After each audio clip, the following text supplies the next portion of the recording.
जिन बच्चों के लिए समेकित शिक्षा की केंद्रीय प्रायोजित योजना का उद्देश्य है, यानी कि क्या है, निःशक्त बच्चों को शैक्षणिक अवसर उपलब्ध कराना, नियमित विद्यालयों में, विशेष विद्यालयों में, मुक्त विद्यालयों में या फिर ब्लाइंड रिलीफ एसोसिएशन के विद्यालय में।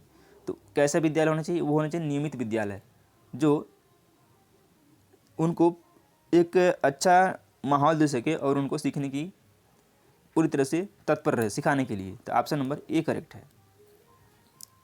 विद्यालय में नियमित उपस्थिति के लिए वंचित बच्चों को प्रोत्साहित करने का निम्नलिखित में से कौन सा तरीका उपयुक्त होगा? आवासीय विद्यालय खोलना, बच्चों को विद्यालय आने की अनुमति न देने को कानूनन अपराध बनाया जाना, बच्चों को आकर्षित करने के लिए प्रतिदिन 5 रुपये देना या फिर उपयुक्त में से कोई नहीं। तो हर वो ऑप्शन गलत होगा जो बच्चों के खिलाफ होगा। सीटेट की खासियत क्या है? यदि आपने साइकोलॉजी पढ़ा हुआ है तो हर वो ऑप्शन गलत होगा जो बच्चों के खिलाफ होगा। अब इसी में बात कर लेते हैं, बच्चों को विद्यालय आने की अनुमति न देने को कानूनन अपराध बनाया जाना, ये बिल्कुल सरासर गलत है। बच्चों को आकर्षित करने के लिए प्रतिदिन 5 रुपये देना, मान लीजिए इस तरह के कई सारे बच्चे होंगे तो आप कितने बच्चों को 5 रुपये देंगे? एक दिन की बात नहीं, प्रतिदिन ऐसा संभव नहीं है, उसको आदत पड़ जाएगी, वो पढ़ने नहीं पैसे की लालच में आएगा, तो ऐसा भी गलत है।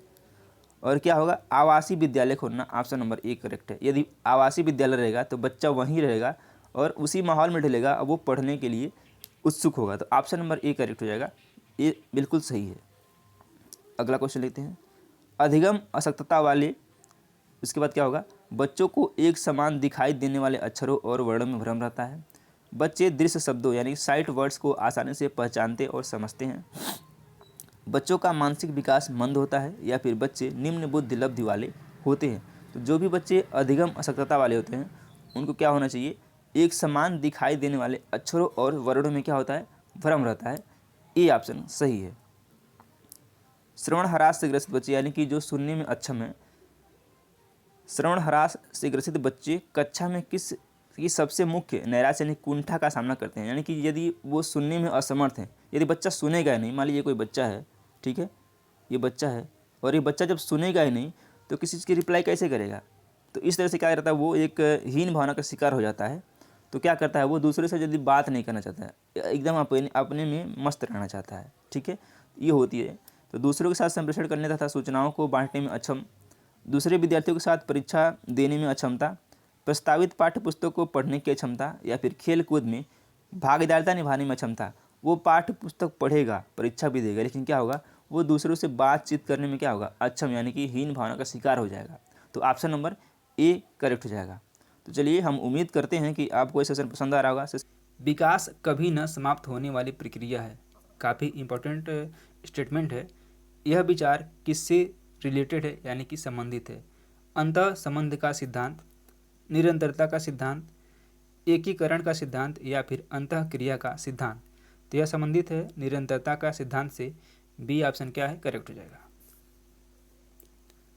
वह स्तर जिसमें बच्चा किसी वस्तु एवं घटना के बारे में तार्किक रूप से सोचना शुरू करता है कहा जाता है संवेदन प्रणीत अवस्था, औपचारिक क्रियात्मक अवस्था, पूर्व क्रियात्मक अवस्था या फिर मूर्त क्रियात्मक अवस्था।